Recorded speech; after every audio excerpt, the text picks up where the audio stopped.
तो बोली श्री सीतारामचंद्र भगवान की जय, श्री नारायण भगवान की जय, श्री अयोध्या नाथ की जय।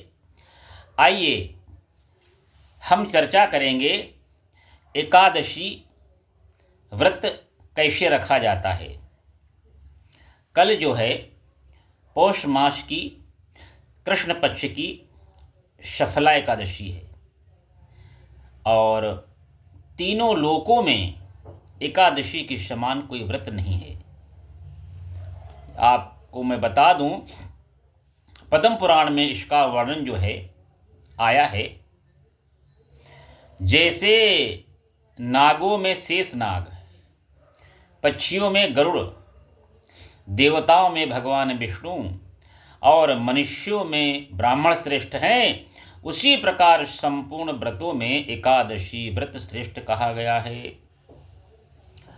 तो और लिखा है कि जो व्यक्ति एकादशी व्रत रखता है वह 30 पीढ़ियों का उद्धार कर देता है। कितनी? 30। अब आप कहेंगे 30 पीढ़ी कौन कौन सी? तो आइए वो भी बताते हैं। 10 पीढ़ी तो अपने खानदान की तार देता है, 10 पीढ़ी अपने खानदान की, 10 पीढ़ी मामा के पक्ष की और 10 पीढ़ी ससुराल के पक्ष की।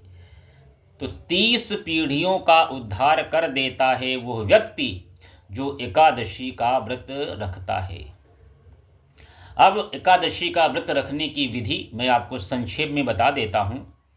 एकादशी व्रत रखने के लिए सबसे पहले एक दिन पहले से चावल का त्याग कर देना चाहिए। वैसे तो नियम है कि एक दिन पहले से भोजन नहीं करना चाहिए, एक दिन पहले से ही फलाहार करना चाहिए।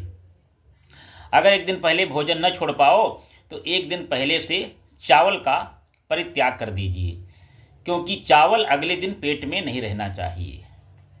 और एकादशी के दिन सुबह प्रातःकाल स्नान करके भगवान शिव को जल अर्पित कीजिए, भगवान सूर्य को जल अर्पित करिए, माता तुलसी को जल अर्पित करिए।